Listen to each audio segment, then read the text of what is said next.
बच्चों बहुत बहुत स्वागत है आपका कक्षा 4 में। और आज हम कराएंगे हिंदी पाठ्य पुस्तक मनस्वी बाय गैलेक्सी पब्लिकेशन से एक नया पाठ 14 और पाठ का नाम है केरल।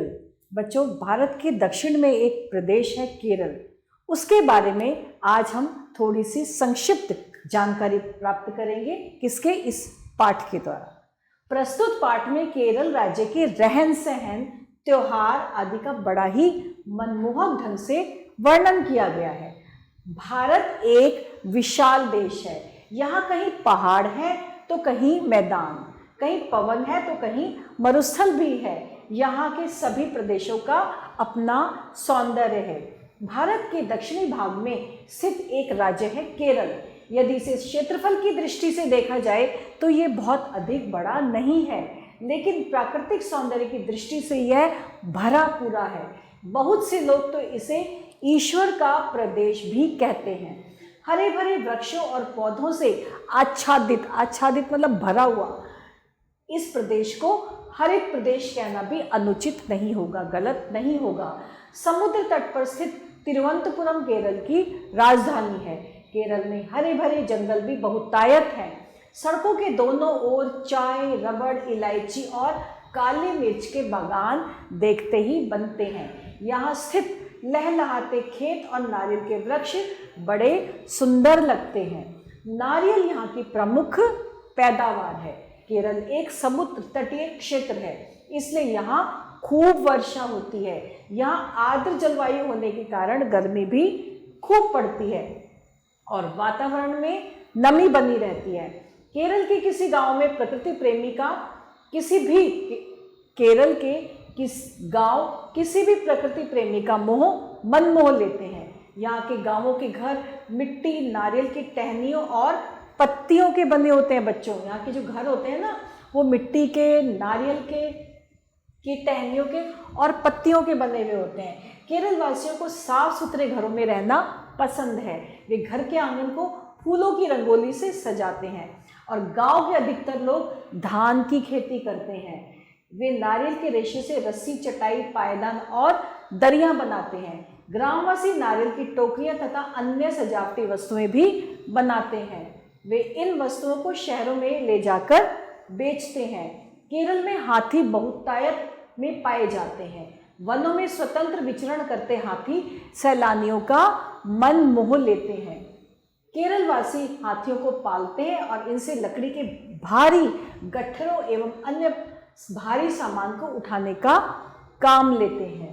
केरल के मंदिरों में भी पालतू हाथी देखने को मिल जाते हैं। मतलब सोचो कि वहाँ पे इतने हाथी होते हैं। केरल का प्रमुख त्योहार ओणम है। 4 दिनों तक चलने वाला ये त्योहार फसल की कटाई के बाद मनाया जाता है।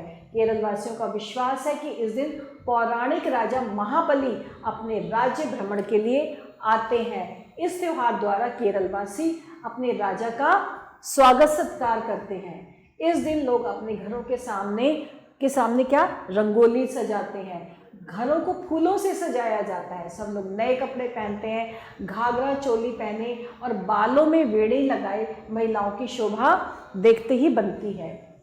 घरों में तरह तरह के पकवान बनते हैं। नौका दौड़ ओणम का प्रमुख आकर्षण है। ये नौका दौड़ लैगूनों में होती है। लैगूनों में दौड़ती सजी धजी रंग बिरंगी नौकाएं देखने वालों का मन मोह लेती है। मतलब इतनी अच्छी लगती है कि मन को बहुत भाती हैं। त्रिचूर में मनाया जाने वाला पुरम उत्सव भी बहुत प्रसिद्ध है। शानदार आतिशबाजी, छत्र युक्त हाथियों की परेड और छाता प्रतियोगिता इस उत्सव का प्रमुख आकर्षण होती है। दूर दूर से हजारों लोग त्रिचूर के इस उत्सव को देखने के लिए पहुंचते हैं। केरल वासियों को स्वादिष्ट भोजन पसंद है। केरल के लोग आमतौर पर मछली और चावल खाते हैं। खाने पीने की वस्तुओं में नारियल और उसके तेल का यह लोग बहुतायत में प्रयोग करते हैं। यद्यपि शहरों में अब अन्य खाद्य तेलों का उपयोग भी होने लगा है। कथकली नृत्य केरल की पहचान है। ये नृत्य जो है कथकली नृत्य है, ये वहाँ की जो है पहचान है, वहाँ केरल के नृत्य की। यह नृत्य आसान नहीं होता और वर्षों तक अभ्यास करने के बाद ही नर्तक इसमें प्रवीण होते हैं। नर्तक प्रत्येक विशेष प्रकार के रंग बिरंगे मुखौटे और वस्त्र पहनकर ये नृत्य करते हैं। मलयालम केरल की मातृभाषा है और यहाँ के पढ़े लिखे लोग अंग्रेजी भाषा का ही उपयोग करते हैं। दूर दराज के गांवों में कुछ लोग तमिल भी बोलते हैं। केरल की इन विशेषताओं तथा प्राकृतिक सौंदर्य की प्रचुरता को देखते हुए यदि इसे प्रकृति का स्वर्ग कहा जाए तो कोई अतिशयोक्ति ना हो। तो ये था बच्चों हमारा पाठ, जिसमें हमने केरल के बारे में, वहाँ के लोग, वहाँ पे क्या खाया जाता है, वहाँ पे क्या बनता है, वहाँ का विशेष त्यौहार कौन सा होता है, वहाँ का नृत्य कौन सा है, इसके बारे में हमने कुछ जानकारी ली। और अब है शब्दार्थ। मरुस्थल यानी रेगिस्तान, आच्छादित, ढका हुआ, हरित, हरा, बहुतायत, काफ़ी संख्या में, प्रकृति प्रेमी, प्रकृति को पसंद करने वाले, विचरण यानी कि घूमना, सैलानी, पर्यटक, भ्रमण यानी का अर्थ है घूमना। अब हम उच्चारण का अभ्यास करेंगे। प्राकृतिक, टहनियों, हरे भरे पत्तियों, लहलहाते, साफ सुथरे, आर्द्र और दृष्टि। अब है प्रश्न उत्तर। सड़क के दोनों ओर किसके बागान हैं? सड़क के दोनों ओर इलायची, काली मिर्च, रबड़ आदि के बागान हैं। इसके अतिरिक्त नारियल के पेड़ जो है उसके साइड लगे हुए हैं। चारों तरफ नारियल के पेड़ हैं और बागान जो है वो है रबड़, इलायची, काली मिर्च, चाय आदि के बागान हैं। केरल का दूसरा नाम बताइए तथा इसकी राजधानी। केरल का दूसरा नाम है हरित प्रदेश और इसकी राजधानी है तिरुवनंतपुरम। केरल के लोग आंगन किससे सजाते हैं? केरल के लोग आंगन रंगोली से सजाते हैं। केरल के प्रमुख त्योहार का नाम क्या है? केरल का प्रमुख त्योहार है ओणम। सही क्या है? अब हम सही और गलत पे निशान लगाएंगे। जंगलों को कहा गया है हरे या हरे भरे? जंगलों को कहा गया है हरे भरे।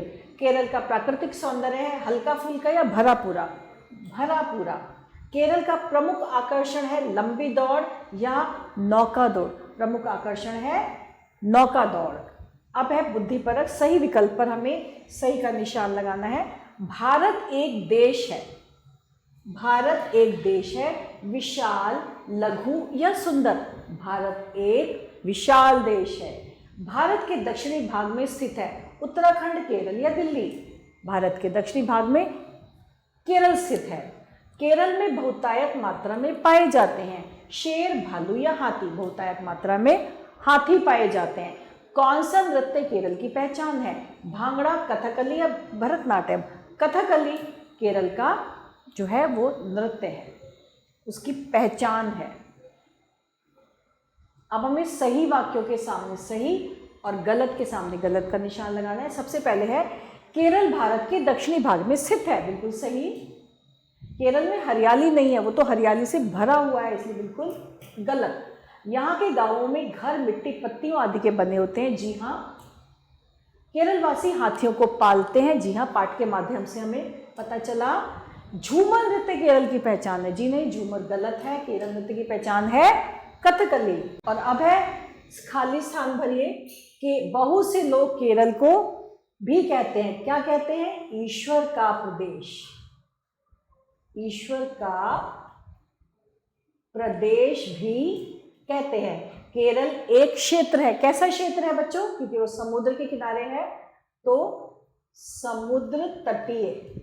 केरल एक समुद्र तटीय क्षेत्र है। ग्रामवासी की टोकरियां तथा अन्य वस्तुएं भी बनाते हैं। ग्रामवासी नारियल, वहाँ नारियल बहुत पाया जाता है, नारियल बहुत ही ज़्यादा उगाया जाता है, तो ग्रामवासी नारियल की टोकरियां तथा अन्य सजावटी वस्तुएं भी बनाते हैं। केरल का प्रमुख त्योहार क्या है? केरल का प्रमुख त्योहार ओणम है। केरल के लोग क्या खाते हैं?